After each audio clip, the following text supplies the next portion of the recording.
I asked when the funeral is, and my son-in-law looked me in the eye and said, "It's family only. You're not invited." My heart stopped.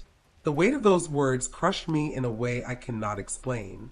My own daughter, the child I carried in my womb, the one I raised through every storm of life, was gone, and now the man she trusted as her husband was telling me I had no right to stand at her grave. The silence in the room was deafening. I waited for someone to speak, anyone, to defend me, to remind him of who I was. Her mother. The woman who gave her life, who nursed her when fevers nearly took her from me, who worked endless days and nights to keep food on the table and a roof over her head. But no one opened their mouth. Their silence was worse than his cruelty.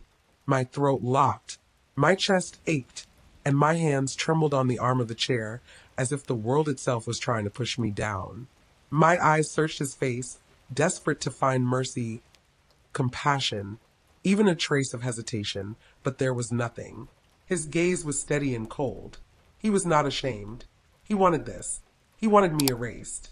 My mind ran through memories like broken glass. I saw her as a baby, reaching for my finger. I heard her laugh when she learned to ride her first bicycle. I felt her tears on my shoulder when her father died.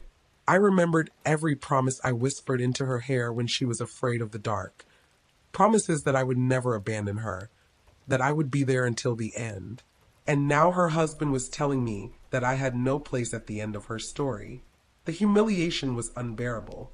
It burned deeper than grief. I was not only losing my daughter, I was being stripped of my motherhood, my dignity, my place in the family I had built with my own blood and sacrifice. The people around us kept their eyes down. Some shuffled their feet. Some whispered under their breath. But not one of them defended me. Their silence told me everything. To them, I was already outside the circle. I was a guest in the life I had created. I felt anger rise inside me, but it was smothered by the crushing weight of sorrow. How can a mother be told she is not family? How can love and sacrifice be erased by a man who only joined our lives halfway through? I wanted to shout that I was her mother, the first face she ever saw, the last one she called when she needed help. But the words stuck in my chest, strangled by grief and shame. My son-in-law turned away from me with ease, as if his decision had been nothing more than an errand completed, a task checked off his list. He had declared my exclusion with the same confidence someone might announce the time of day.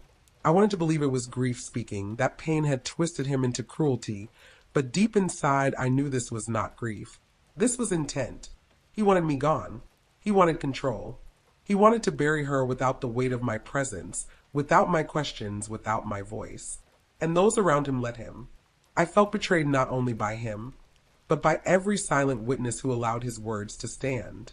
My tears pressed hot behind my eyes, but I held them back.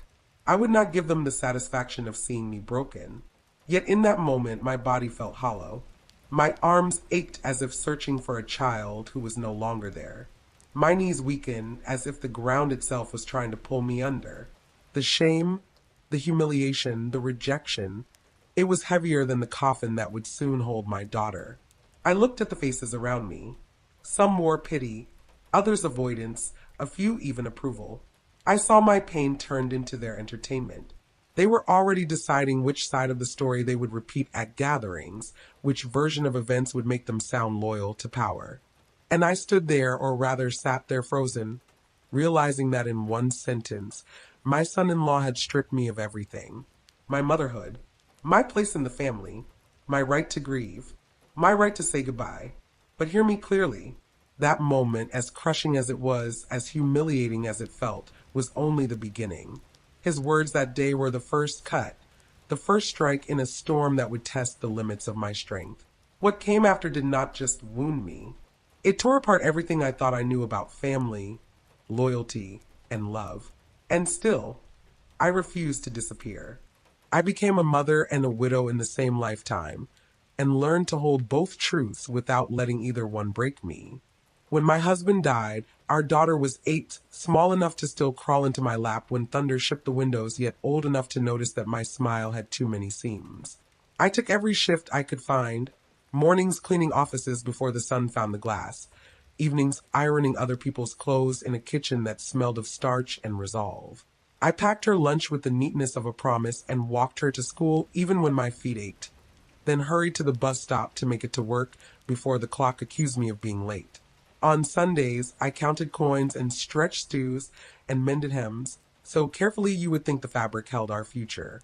I told myself that if I gave her steadiness, the world would give her room to breathe. We made our own rituals, tiny anchors we tied to ordinary days. Every first Saturday, we took a slow walk through the neighborhood market and bought one sweet thing to share, always something she chose. On the last evening of each month, we sat on the floor with a bowl of water and soap and washed her school shoes together, not because I needed help, but because work done side by side teaches love better than speeches. On stormy nights, we brewed tea and read the same story again and again until the words sounded like a song only we knew. She told me her fears, the small ones about exams and the larger ones about growing up without a father. I told her mine, not all at once, but in pieces she could carry. I promised her that as long as I could stand, she would never face the world alone. When she met the man who would become my son-in-law, she brought him home with the nervous pride of someone introducing two halves of her life. He was polite then. He shook my hand firmly, took his shoes off at the door without being asked, complimented the stew I set before him with a warmth that felt sincere. He asked about my work and my late husband with a respectful calm, and when he looked at my daughter, his face softened in a way that made me believe he saw her as I did, as something rare and worth protecting. I watched him help her clear the plates and thought perhaps God had sent a steady pair of hands to join ours.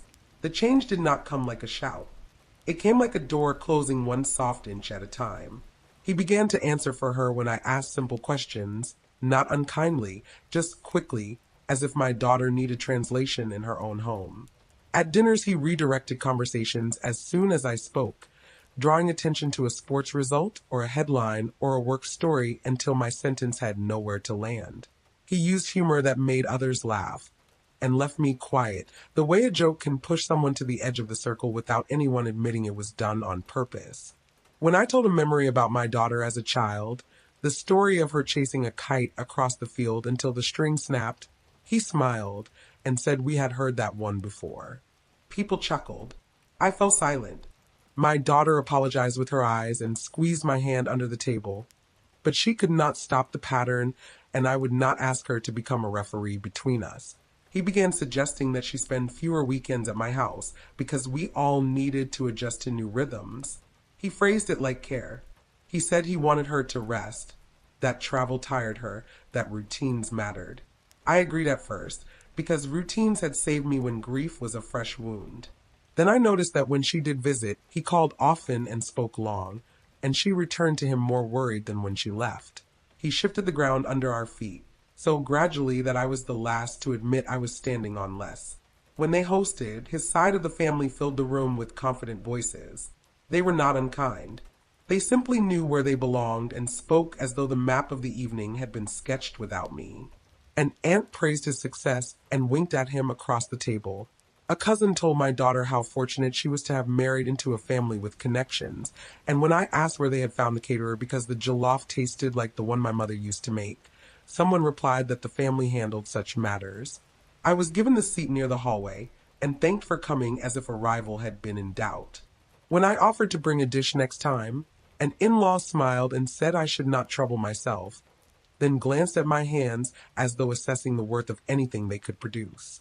My daughter noticed. I could see it in the way she squeezed my fingers when no one was looking, the way she overthanked me for small things, the way she lingered in my doorway at the end of visits, as if leaving cost her more than anyone knew.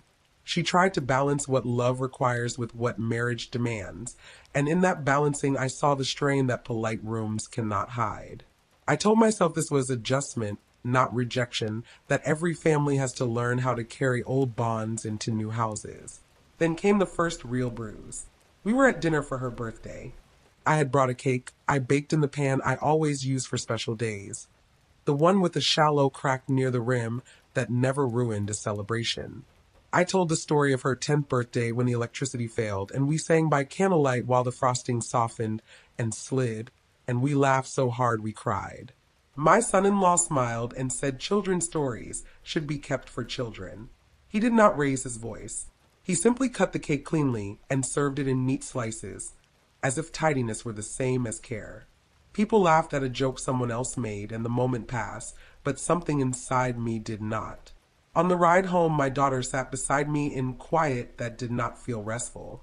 She rested her head on my shoulder like she used to and said she was tired. I asked if she was happy. She said yes because she wanted it to be true. I said I was proud of her. She said she knew because I had never stopped saying it. When she fell ill, I believed the distance would close. I told myself that sickness has a way of reminding us of what matters, that families forget their small power games when pain enters the room. At first it seemed I was right. He brought her to appointments and asked questions and took notes. I joined when I could. I made soups and pressed cool cloths to her forehead and prayed the old prayers that had steadied me the night her father died. We sat together through the long afternoons that make time feel like a heavy coat. She told me she was afraid. I told her she was allowed to be and that fear meant nothing about her strength. He thanked me for coming, but stood near the door like a guard who trusts no visitors. He began to handle the schedules in a way that left me waiting for updates. When I called, he answered. When I texted, he replied with brief lines that sounded like status reports. When I asked to sit with her overnight, he said she needed rest and would do better without too many interruptions. He placed himself between us in careful ways that sounded reasonable until I said them aloud and heard how much air they removed from a mother's chest. His family brought food in matching containers and stacked them in my daughter's kitchen like a display of care. They praised each other for thoughtfulness. When I arrived with a pot of pepper soup, an aunt thanked me and set it aside because spice might be too much for recovery.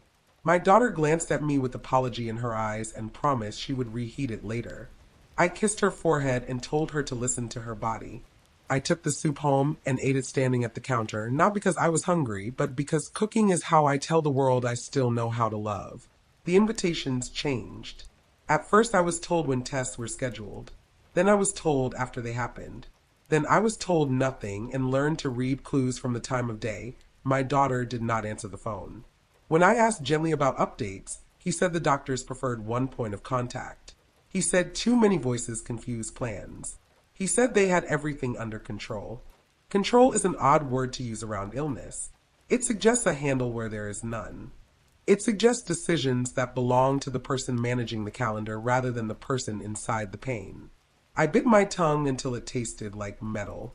I wanted to keep peace, to keep access, to keep my daughter from feeling torn between people she loved. I thought if I stood steady, he would see there was no need to push me aside. I thought love would speak loudly enough to bring us into the same room without a referee. I was wrong. The day I asked when the funeral is and heard the words that cut me from her farewell did not grow from nowhere. It grew from months of small exclusions dressed as order, from jokes that put me in the corner of the room, from the practiced way his family smiled while they decided what counted as care. I ignored 1,000 little signs because I wanted my daughter's life to be simpler than mine had been. I told myself families find their way if the mothers are patient. I told myself that kindness would be understood if I kept offering it. I told myself that grief would make us hold each other tighter. I thought grief would bring us closer. Instead, it became the weapon they used against me. From the moment the funeral preparations began, I knew the whispers were no longer whispers at all, but sharpened knives passed from one mouth to another. They spoke just loudly enough for me to hear without ever addressing me directly. An in-law muttered that I should not be involved because grief makes mothers unreasonable. Another replied that I had already had my time with her, and now it was their turn. They talked about the guest list as though I had never raised the very woman we were meant to bury. Each time I entered a room, conversations bent away from me, curling towards safer ground, leaving the air heavy with words that had been meant to wound. At the church, I tried to sit near the front, close enough to feel near my daughter, even if I was not allowed to plan her farewell. My son-in-law's aunt gently touched my arm and guided me toward a side row, saying kindly that my view would be better there. I understood the meaning behind her soft voice. They did not want me seen. They did not want me framed in the photographs, standing where a mother should stand. I swallowed my pride and sat quietly, but every hymn felt heavier because of where I had been placed. In the days following the service, I noticed that my daughter's belongings were disappearing one by one. A ring she wore daily, a bracelet her father gave her before he died, small pieces of jewelry she always said she would pass down to her own child, all gone. At first, I told myself they had been misplaced, tucked into drawers during the chaos. But when I searched her room, I found the spaces empty and the boxes lighter. I asked gently, as a mother should, if anyone had seen them. My son-in-law replied with a clipped tone that he had sorted everything and that I should not worry myself. He said the valuables were safe, but when I asked where, he grew impatient and left the room. The gossip spread faster than the grief. Relatives whispered about her estate, as if it were a feast waiting to be divided. They spoke of bank accounts, of property, of money I had never even known she had. I overheard a cousin laugh that the husband was lucky, that his wife's passing had made him richer, not poorer. The words turned my stomach. I wanted to scream that my daughter's death was not a prize to be measured in currency. She was flesh and memory, not a vault to be plundered. But when I looked at their faces, I saw a calculation where there should have been mourning. One evening, while sorting through old photographs at my own home, I found a letter that had been tucked into an envelope my daughter had once given me to keep safe. It was a bank statement, one I did not recognize, with her name attached, but a balance that seemed strange. The dates made no sense, and the withdrawals were large, far larger than anything she had told me about. My hand shook as I read, trying to understand how my daughter, who had lived simply, could have accounts with so much movement. I began to suspect that the man she married had not only controlled her life, but had also taken hold of her finances long before death claimed her. The suspicions grew heavier when I visited her house one afternoon to collect some of her clothes for remembrance. I found boxes already packed, not by me, not by loving hands sorting through memories, but by people moving quickly, quietly, as though clearing evidence rather than honoring a life. Jewelry boxes were empty, important documents gone, and when I asked where they had been placed, his family answered with vague shrugs and told me not to trouble myself with such details. I noticed her wedding necklace missing from its case, the one she told me she would never remove except in sleep. I knew then that something more than grief was being hidden. I tried to confront him.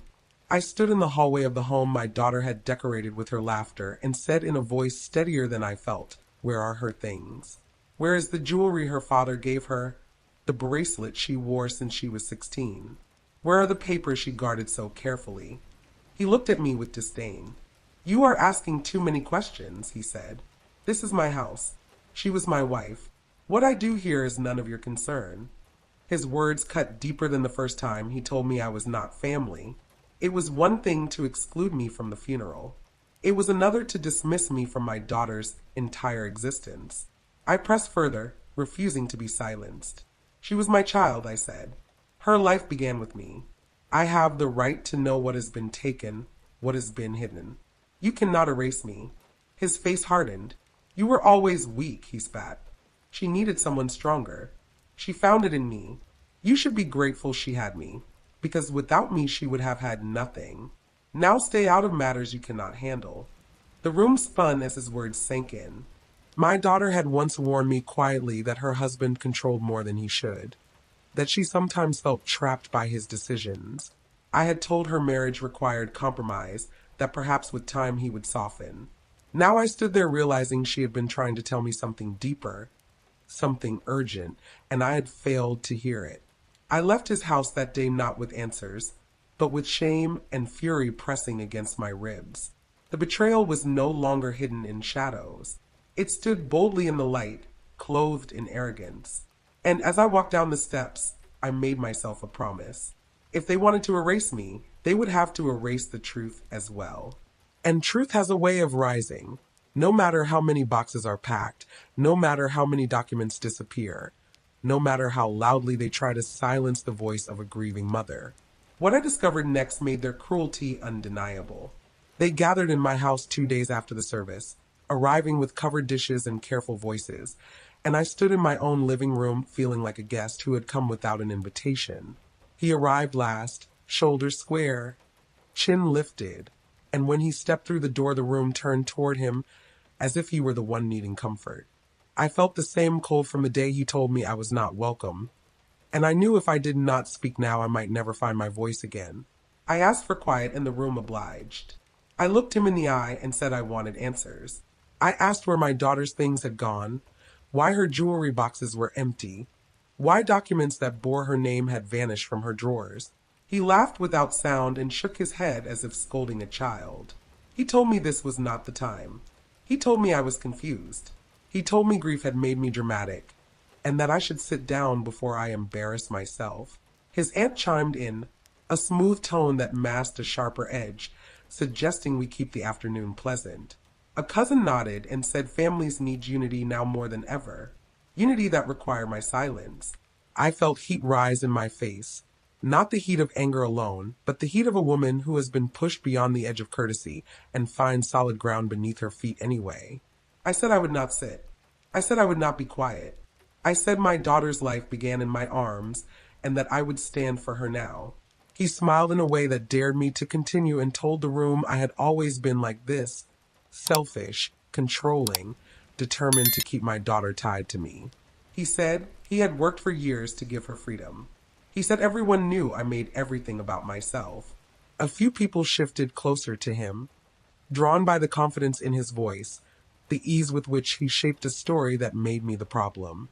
I saw it in their eyes, the relief of choosing a side that would cost them nothing. Others looked away, ashamed to be present while a mother was cut down in her own home. I searched the faces and nearly lost heart until I heard a chair scrape softly against the floor. My grandson stood. His hands were shaking, but his voice did not. He told his stepfather to stop speaking to me that way. He said I had done more for this family than anyone knew, that I had carried my daughter through years that would have broken another woman. That respect was not optional when you speak to the mother of the dead. The room stilled. My grandson's words reached places my own could not. A neighbor who had watched my girl grow from pigtails to graduation stood next. She said she had seen me walk to work before dawn and return after dark, that she had seen me sit with my daughter during fevers and hold her hand through injections, that she had heard my prayers through the thin walls of that little house and knew exactly how much I had paid for the life we had built. She said if anyone had earned a place at any table in this family, it was me. I felt something steady take root inside my chest. He scoffed and called them sentimental. He said sentiment does not settle accounts or handle estates. He said the practical people in the room understood that decisions had to be made without interference, and that my grief made me unreliable. I asked him again where her papers were. He told me I would not understand them. I asked him again where her jewelry had gone. He said valuables were being secured. I asked him who had authority to make those decisions. He said he did. I told him authority without honesty is theft. He told me to leave my own living room if I could not be respectful. The words stunned the air. Even his supporters flinched at that. I stood very still and told him I had been respectful longer than anyone had a right to expect. I told him I had watched him shift my daughter's world inch by inch until she stood closer to him than to me. I told him I had hoped illness would soften him, that it would pull us together, that it would make him remember who I was. He rolled his eyes. He told the room I was trying to rewrite history. He said my daughter came to him because I was weak. He said he had given her structure and that I had nothing to teach her anymore. I felt the room tilt again, and I held the back of a chair to steady myself. Then my grandson stepped forward and placed his hand over mine. He told his stepfather to stop. He said there were lines even grief could not excuse. The boy's courage struck like a bell, and the sound did not fade. A murmur moved through the room. Some relatives who had stayed neutral shifted closer to me. Others backed away from him. He sensed it and raised his voice, listing tasks he had handled, bills he had paid, calls he had made, as if responsibility could be tallied like points. I let him talk. Then I told the room I had one more thing to say. I walked down the hallway to my daughter's old room, the one I had kept since she married, because I could not bear to repaint the walls where her laughter used to settle in the evenings. I went to the dressing table where a faint outline still marked the place her jewelry box had sat for years. I ran my fingers under the drawer and felt what I had felt before, a thin strip of fabric that had been glued carelessly long ago. The seam lifted. I tugged gently, and a shallow space revealed itself, the kind of pocket a woman creates when she is learning that safety must sometimes be hidden. Inside lay a folded sheet of paper and a small flash drive taped to its edge. My breath tightened. I recognized her handwriting before I opened the paper. It was the firm script she used for things that mattered, the kind that never smudged because she waited for the ink to dry before turning the page. I returned to the living room with the paper in my hand and the device in my pocket. He watched me as if I were a child returning with a note from school. I did not sit. I read the first line aloud. She wrote that if I was reading this, then something had gone wrong that she had hoped to mend. She wrote that she was sorry to place a burden on me, but that silence had become heavier than truth. She wrote that accounts were being moved without her full consent, that documents were being presented to her after decisions had been made, that signatures were being rushed on days she felt unwell. She listed transfers with dates and amounts. She named a bank I had never heard her speak of. She wrote that jewelry had been given to his relatives under the claim that family would keep it safe, but that when she asked for those pieces, afterward they could not be found. She wrote that she had tried to confront him and that he called her ungrateful. She wrote that when she cried, he told her tears were a habit she needed to break. She wrote that she felt the ground under her life shifting and that she could not seem to stop it, and that if she did not make it through the illness, she wanted me to know where to look and who to call. The room was airless by the time I reached the middle of the letter. No one moved. He tried to interrupt, and I raised my hand. I said the dead would have the floor today. I read her closing lines. She told me not to let them turn me into a bystander at my own table. She gave me the name of a lawyer I had never met and the number of a woman at the bank who knew her by voice. She wrote that the device taped to the page held scanned copies of statements and a recording of a conversation she had with him one evening when he did not know his words were being kept. She wrote that she loved me and that if I was holding this, she trusted me to stand.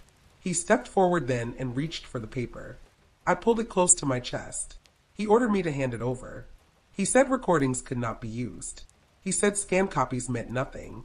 He said the room was being poisoned by a mother who could not accept the truth. The neighbor who had stood for me spoke again and asked why a husband would fear a letter if he had nothing to hide.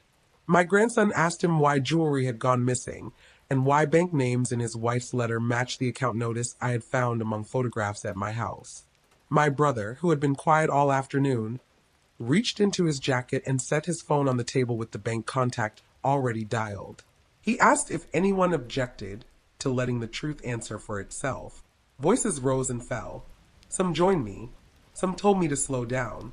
He tried to laugh and could not find the sound. He tried to speak over the noise and could not find the tone that used to make rooms obey. I stood very still and felt my hand stop shaking. I told him I would bring the letter and the device to the names my daughter had given me. I told him I would read her words to anyone who asked why a mother had been turned away from a funeral with the excuse that it was family only. I told him I would no longer whisper in corners or accept side seats or pretend that my questions were impolite. I told the room I would stand for my daughter the way she had asked me to stand. He said I was bluffing. I said I was finished. I walked to the door and opened it wide. I thanked those who had come in good faith and told the rest to leave my house. I told them if they wished to speak to me again, they could bring truth with them when they crossed my threshold. A few slipped out without meeting my eye. A few hugged me and said they were sorry they had been slow to find their courage. My grandson stayed beside me like a tree that has learned how to hold in a storm. He was taller than I remembered, and I saw my daughter in the set of his jaw. When the door finally closed, I locked it and leaned my forehead against the wood.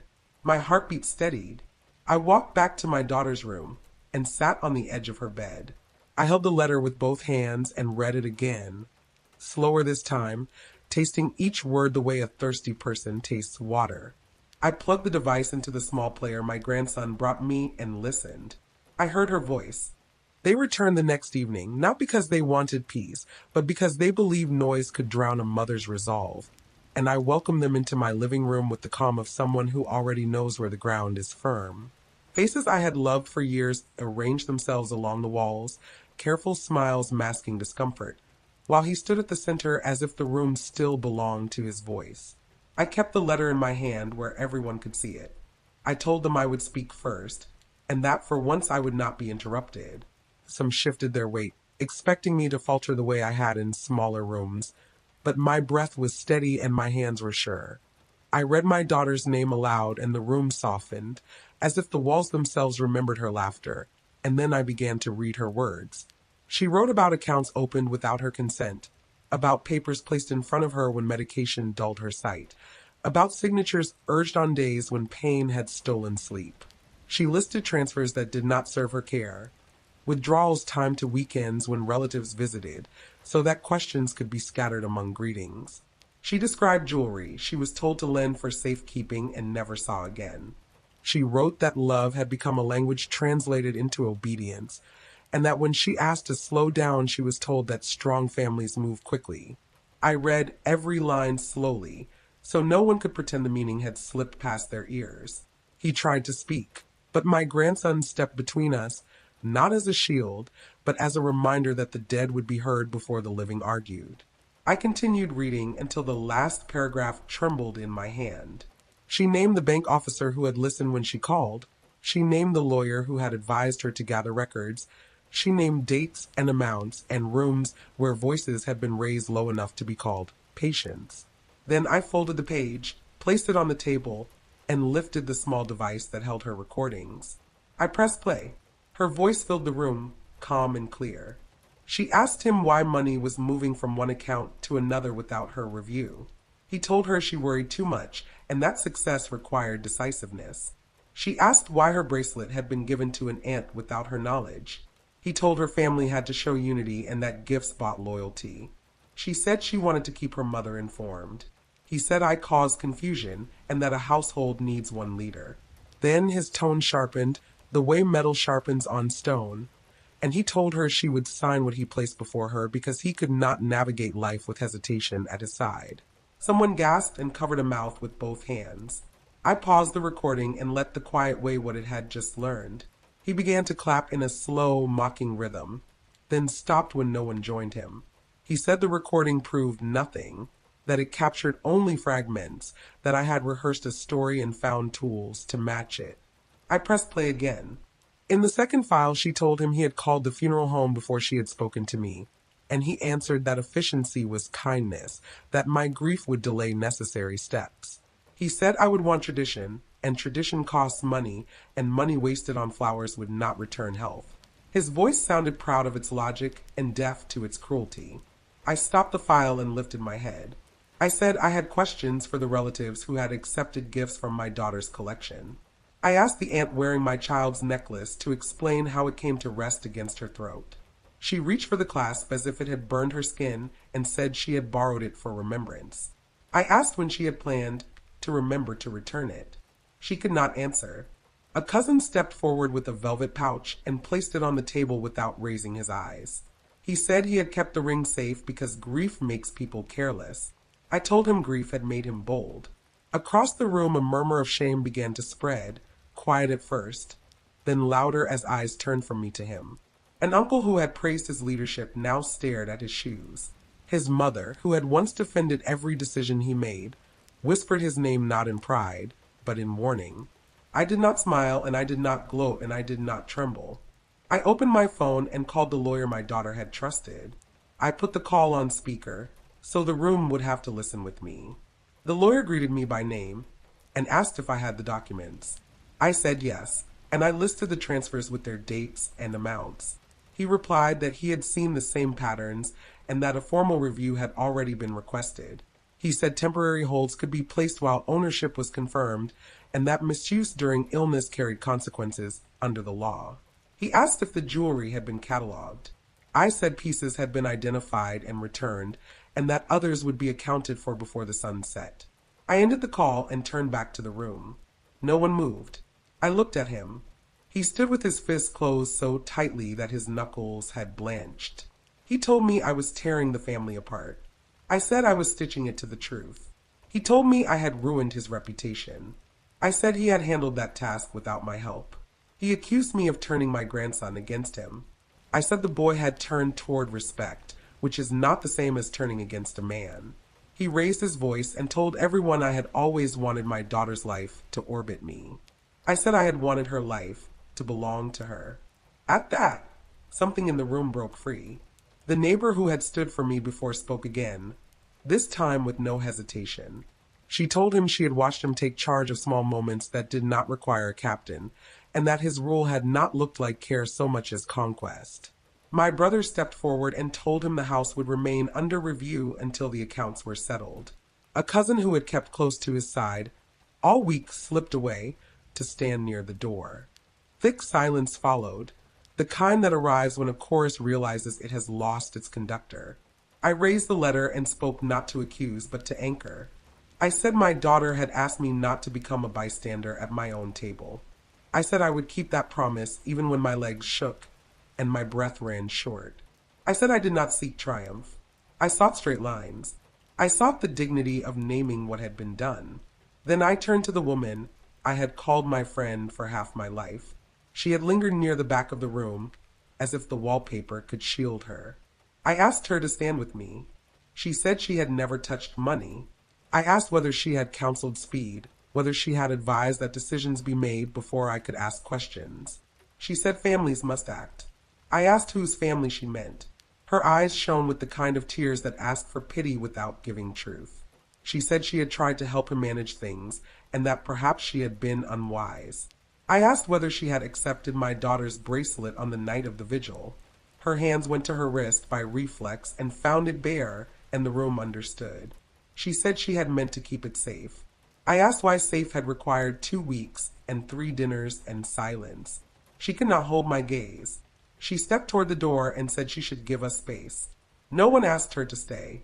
I would speak in daylight and in writing and in front of witnesses. He told me I was dramatic. I said I was finished being invisible. An aunt cleared her throat and asked whether there was a way to keep the matter from becoming public. I said public had already walked through my door and sat on my chair and told me to leave my own living room. A young cousin asked what would happen next. I said the law would draw careful lines, and that character would draw the rest. I looked at him again, and he looked away. My grandson handed me a glass of water, and I drank not because my mouth was dry, but because rituals restore breath. I set the empty glass beside the letter and lifted my chin. At my daughter's funeral, you tried to bury me too. But I refused to die with her. The words did not echo. They landed and stayed. I saw shoulders lower as if a long weight had been set down. I saw eyes meet mine without flinching. I saw the room step out of the shadow of his certainty. He muttered that no court would believe a mother armed with grief and a handful of papers. I said courts believe records, and that I had more than papers. I had her voice. I pressed play one final time. In that track, she told him she was afraid I would be pushed aside and that she wanted safeguards. He told her a mother's place is in the past. He said the present belongs to those who can make decisions without apology. She told him love without respect is a slow theft. The recording ended. No one spoke. From the far corner of the room, his uncle, who had always admired decisiveness, cleared his throat and said he could not stand with a man who called respect a burden. Another relative removed the necklace she had accepted and placed it on the table with care, as if the wood itself deserved an apology. My brother collected the returned items, wrapped them in a cloth from my kitchen, and wrote a list with the tidy handwriting he had used since school. He asked 3 people to sign as witnesses. They did. When the last signature dried, I thanked everyone who had chosen honesty, and I opened the door for those who preferred the weather. Some left with quick footsteps and lowered heads. Some stayed to stack chairs and gather dishes. He stood alone by the mantel and stared at a photograph of my daughter as a child holding a kite. He tried one last time to summon the version of himself that had won rooms for years. He said I would regret this when the accounts proved routine and the jewelry proved mislabeled. I said I would accept whatever the truth showed me. The morning after the confrontation, the air outside was heavy with mist, and the ground still carried the dampness of the night before. And I knew there would be no rest inside my walls until I stood beside the earth that held my daughter. I wrapped a shawl around my shoulders, not for warmth, but for strength, and I carried the letter in my hand the way one carries both a weapon and a prayer. My grandson walked with me to the gate, but stopped there sensing that the next steps were mine alone. I made the slow walk to the cemetery with my feet steady, each step pressing into the gravel path, like punctuation on a story that had been trying to write itself through me for weeks. The gates were open, black iron rising above me like sentinels, and I stepped through without hesitation. Rows of stones stretched before me, each one a name, each one a story, each one a reminder that life is brief, but truth can live longer than breath. When I reached her grave, I stood for a moment unable to kneel, my chest rising and falling as if the ground itself demanded I match its rhythm. The soil was still fresh, dark against the grass, and the flowers that others had left were bent under the weight of dew. I lowered myself slowly until my knees touched the damp earth, and I pressed my palm flat against the soil, as though I could reach her heartbeat if I pushed hard enough. I told her I had read her words aloud. I told her the room had heard her voice. I told her that silence had been broken, and that the chain she had feared would close around me had shattered in the light of truth. I laid the letter on the grave, folding it once as though tucking her in, and whispered that I had not failed her this time. My tears fell without shame and sank into the soil, and for once I did not wipe them away. I let them rest where she rested, proof that love still flows even when breath has stopped. I spoke to her in the way mothers speak to children no matter how old they are. I told her of the boy who had defended me, of the neighbor who had stood by my side, of the relatives who had finally chosen honesty over convenience. I told her of the necklace returned, of the ring placed back on the table, of the way shame had finally bent those who once walked with arrogance. I told her that she had given me a map and that I had followed it, that her voice had carried me when my own shook, that her courage had become mine. The wind moved through the trees, stirring the leaves with a sound like quiet applause, and I felt for the first time that I was not alone. I closed my eyes and remembered her as a child running across a field with her kite, the string snapping, but her laughter rising higher than the cloth ever could. I remembered her hand in mine when fever burned her skin, her whisper in my ear that she was afraid of the dark, my promise that she would never face it alone.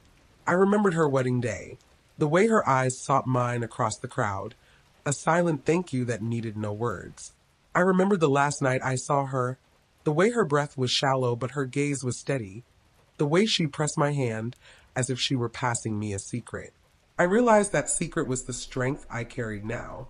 I leaned forward and pressed my forehead to the soil. I whispered that I had lost my daughter, but I had found my voice. I said maybe this was her last gift to me, not jewels or accounts or inheritance, but the reminder that truth spoken aloud is stronger than any lie told in whispers. I rose slowly, my legs unsteady but my heart firm. I looked at the grave one last time and promised her that I would not let the world rewrite her story. Then I turned, and I spoke not only to her but to those who now hear my voice. Tell me, was I wrong to expose him? Should I have stayed silent for peace? Or did I honor her memory by speaking out? Was I selfish for refusing to be erased? Or was I a mother doing what mothers must do, standing even when the world tells them to sit? I cannot answer that question alone. I ask you who listen now, you who carry your own stories of loss and silence and survival, what would you have done? Would you have bowed your head and let them bury not only your child, but your dignity, or would you have stood as I did and spoken words that shook the room? I ask not for pity, but for judgment, not for comfort, but for reflection.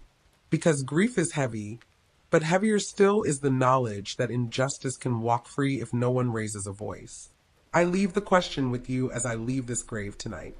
Was I wrong? Or did I keep my promise to the girl who once whispered her fears into my ear and trusted me to guard her world? You tell me, because this story is no longer mine alone.